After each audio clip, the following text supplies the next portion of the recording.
안녕하세요. 저는 30대의 여자 사람입니다. 저는 남한테 피해주지 말자를 제 좌우명으로 쭉 살아왔습니다. 지금도 제 좌우명은 변함이 없고요.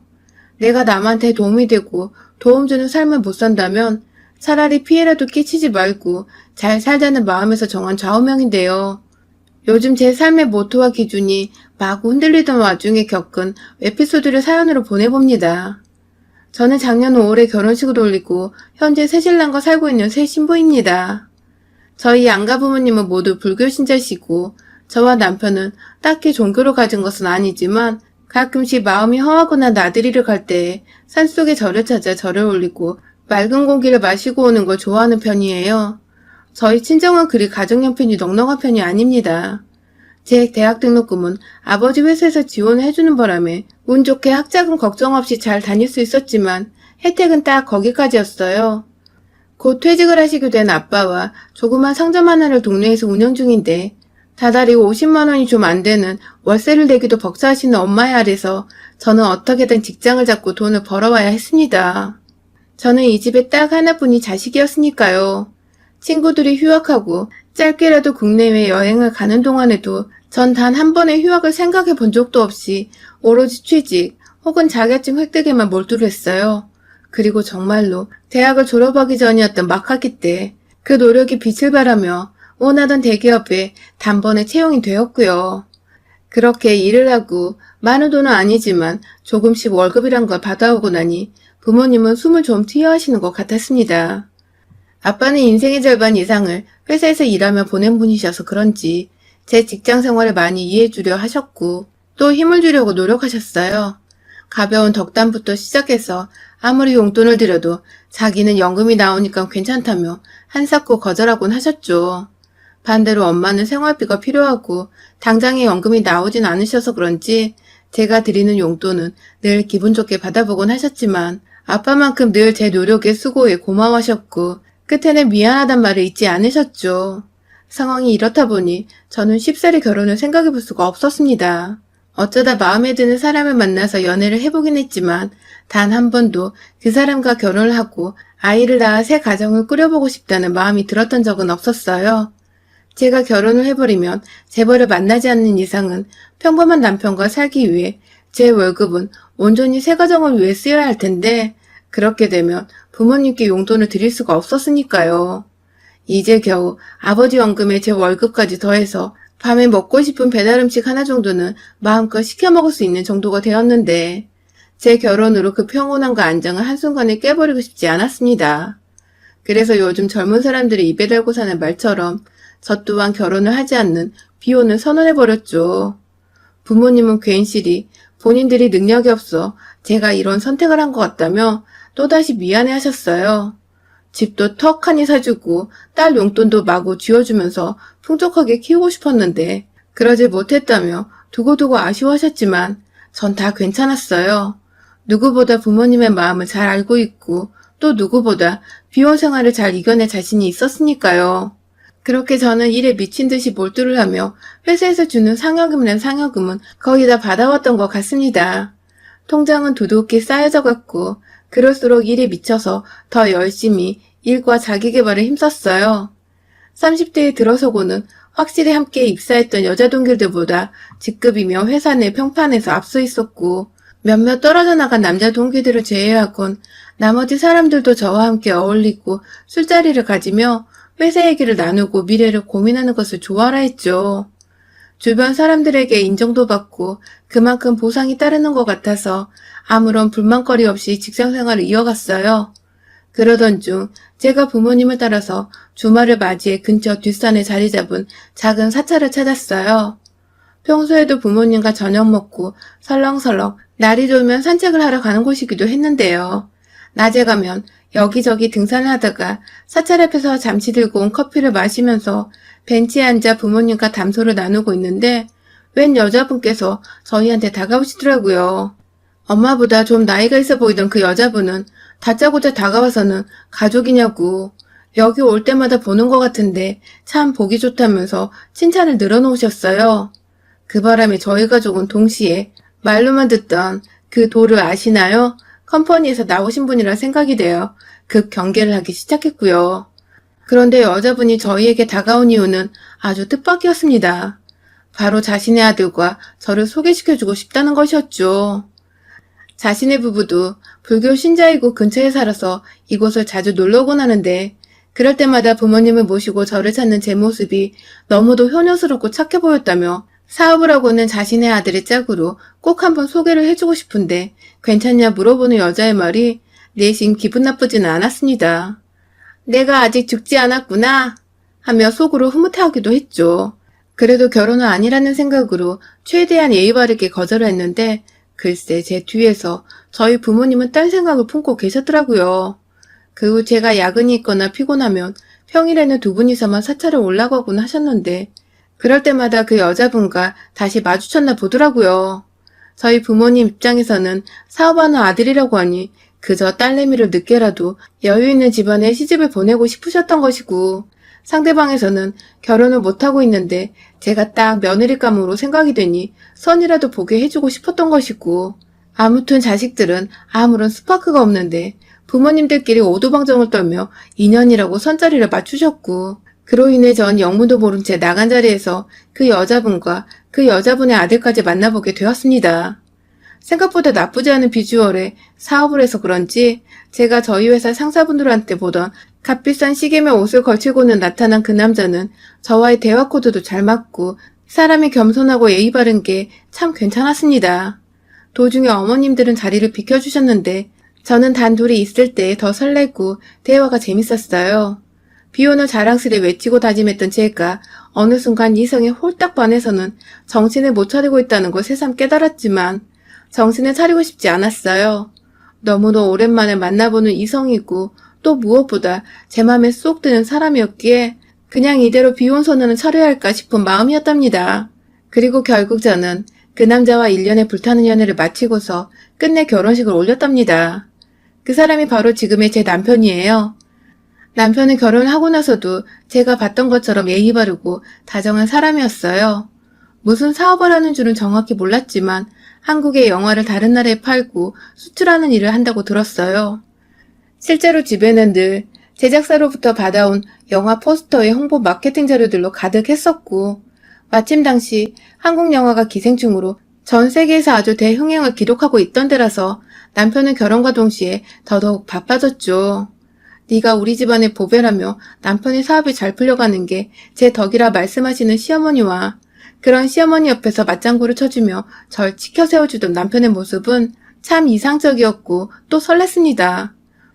꿈꿔보지 않았던 결혼 생활이라 긴장을 했지만 잔잔히 잘 흘러가는 것 같아서 만족스러웠죠.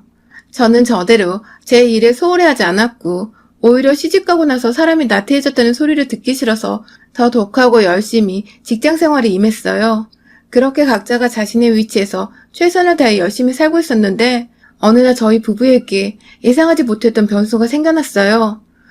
바로 코로나가 터져버리며 전 세계에서 봉쇄 정책이 시행되기 시작한 것입니다. 막 영화관도 못 들어가게 하고 아예 외출을 못하게 막아버린 나라들까지 생겨나자 남편의 영화 사업이 순식간에 꼬여버리기 시작했어요. 작년 수익금이 제때 지불되지 않은 건 물론이고 앞으로 추가 영화 개봉까지 확답을 못 받는 상황 속에서 남편은 완전히 두 손 두 발을 닫은 채 그저 사태가 잠잠해지기만을 기다릴 수밖에 없었습니다. 그렇다 보니 자연스레 가세가 점점 기울어져 가는 듯 변해버렸고 저는 졸지에 저희 친정 뒷바라지를 하다가 남편 뒷바라지까지 해줘야 할 판이 되었네요. 처음엔 그것 또한 제 운명이겠지 하며 불평 없이 받아들이려고 했습니다. 남편이니까 기죽지 말라며 많이는 못 주지만 용돈도 조금씩 쥐어주었고 가게 살림에 필요한 돈은 무조건 제가 냈고요. 천만다행히게도 우리 사이에 아이가 없다면서 그걸 그나마 위안이라고 삼으며 살았죠. 하지만 점점 더 남편이 제게 돈을 빌려달라고 요구하고 부탁하는 일이 빈번해졌고 그 문제로 몇 번 언성이 오고 간 적도 있었습니다. 돈 문제 앞에선 순하고 예의 바른 모습이 감쪽같이 사라지던 남편의 모습에 저도 많이 놀라고 실망했지만 문제는 이게 저뿐만이 아니라 저희 친정부모님도 함께 느끼셨다는 것이죠. 걱정돼서 반찬이라도 싸우면 왜 굳이 와서 바쁜데 인사하게 만드냐며 문을 열어드리기 전부터 제게 해서는 안 될 말을 던졌고 막상 문 열고 부모님 얼굴을 비추면 그냥 고개 한번 까딱하고는 도로 안방으로 들어가 버렸어요. 본인 일이 잘 안 풀리니까 자존심도 상하고 자존감도 낮아져서 그런 거라며 애써 친정 부모님 마음을 풀어드리고 돌려보냈지만 나가시는 길까지도 인사를 한번 하러 나오질 않았어요. 이런 적이 너무 많으니까 점점 친정 부모님의 걱정도 이만저만이 아니었어요. 탄탄대로로 달리던 사업가인 줄 알았더니 코로나로 휘청할 만큼 가지고 있던 회사 돈도 없었냐며 뒤늦게야 시어머니를 향해서까지 역정을 내실 뻔도 하셨답니다. 실제로 사찰에서 저희 시어머님과 친정엄마가 마주쳤다가 대판 싸움이 나기도 했는데 당시 주변에 함께했던 동네 아주머니 얘기를 들어보니 저희 엄마가 막판은 거의 금붕어처럼 입도 뻥끗 못했다더군요. 시어머니가 너무 지랄발광을 하며 소리를 지르고 삿대질을 해대는 바람에 겁먹어서 말입니다. 사실 시어머니도 아들 사업이 안 되어가고 있으니 속병이 나긴 나셨는데 하필 그걸 저희 부모님과 마찰로 풀게 되신 거죠.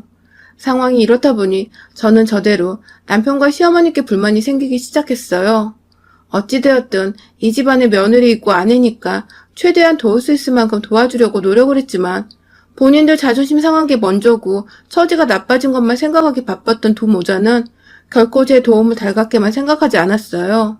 돈 빌리려는 자세가 삐딱한 것부터 시작해서 저희 친정부모님이 하소연을 하던 것에 괴성으로 맞받아치며 결국 그 후로는 사찰에서 마주쳐도 저희 부모님을 아는 척 안 하고 눈도 안 마주치려 하신다는 시어머니.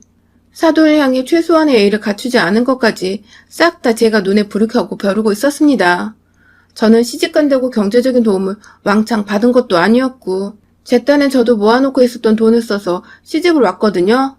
지금은 남편 사업이 안 좋아서 제가 결혼 생활의 반 이상을 생활비며 자질구레한 것까지 다 경제적인 비용을 부담하고 있는 중이고요.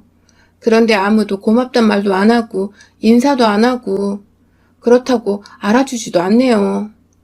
제가 이 집안 장녀이자 외동으로 태어나서 여태껏 혼자 독립적으로 착실히 부모님 모셔보겠다고 일을 가며 살아왔던 독종인데 그런 저를 앞에 두고 이 모든 걸 엉망진창으로 만들려는 이 모자를 가만히 지켜보기엔 제 성질이 또 한 성질을 했네요.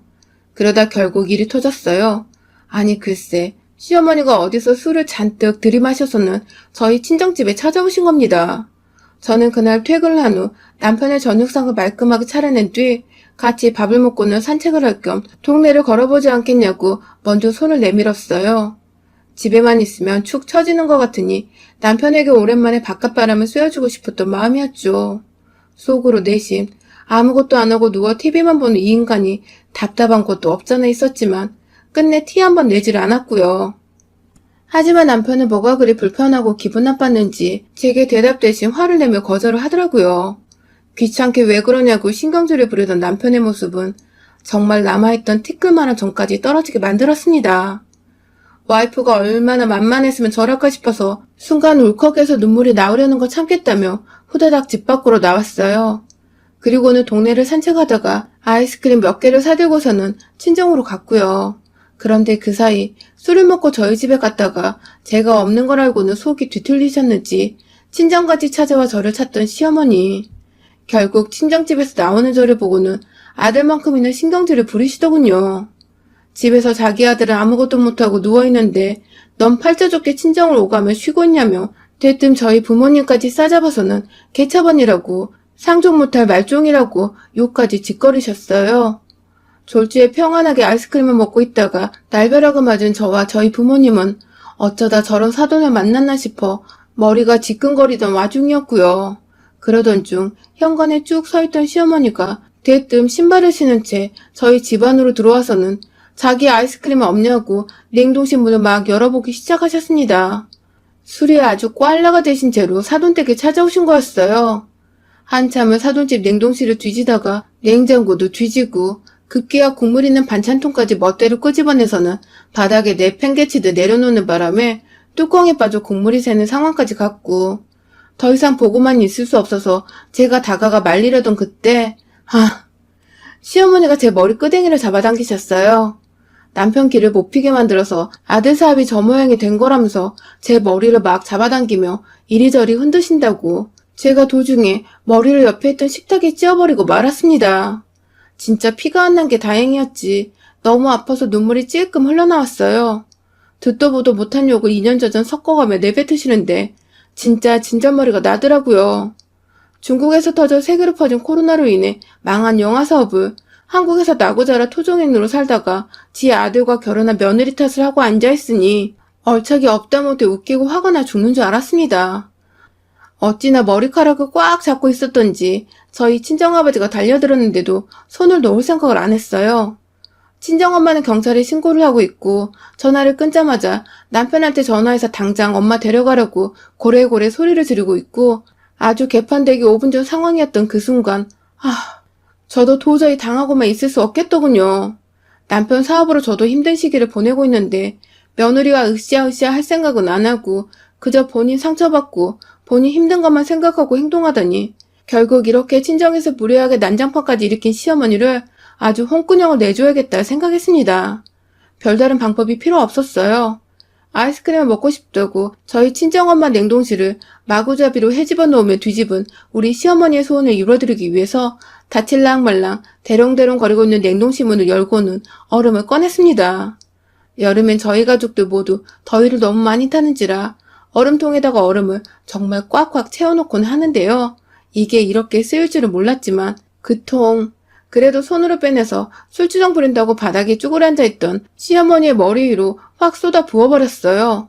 아이스크림 찾다가 졸지에 얼음 폭탄을 맞은 시어머니는 뒤늦게야 얼음으로 인한 추위가 밀려왔던지 등에도 얼음이 들어간 것 같다며 절 붙잡고 빼내달라고 하는데 꼴도 보기 싫어서 시어머니 발을 걷어차버렸어요. 그때 아까 식탁에 부딪힌 머리에서 살짝 피가 났습니다. 피가 고이자 저희 부모님은 더더욱 화가 나버리셨고 저희 어머니는 결국 이성을 잃고서 남의 집 귀한 딸을 상처냈다고 다가가 시어머니 머리끄댕이를 완전히 쥐어잡고 질질 끌기 시작하셨어요. 어찌나 괴물 같던지 정말 어디서 괴력이 튀어나와서는 시어머니 머리를 흔들어대며 쌍욕을 퍼부으셨고요. 그 순간 경찰이 도착했고 곧이어 남편이 도착했습니다. 모든 상황을 토대로 경찰은 저희에게 유리한 쪽으로 판단을 했어요. 시어머니가 술에 취하신 것, 약속도 없이 사돈댁에 찾아와 반찬을 쏟고 냉장고 뒤지며 행패를 부린 것, 그러다 며느리 머리에 상처를 내고 많이는 아니지만 피까지 나오게 한 것, 그래서 할 수 없이 저희 엄마가 나섰다는 것까지. 상황이 너무 뻔해서 좋게 가족끼리 마무리를 하라고 하는데 저희 가족은 곧장 폭행으로 시어머니를 신고했습니다.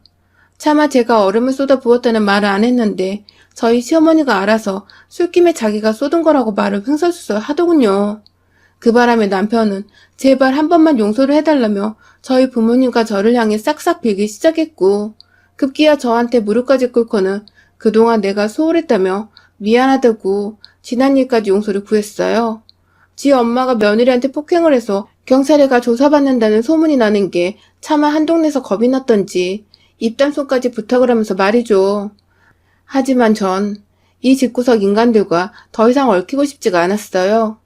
용서를 하고 다시 집에 들어간다 하더라도 제가 열심히 일해서 벌어온 돈으로 이 남자 생활비에 용돈까지 그리고 시어머니는 시어머니라고 대접하며 살아야 할 텐데 차라리 평생을 저희 부모님만 모시고 효도하며 사는 게 100배, 1000배 낫겠더라고요.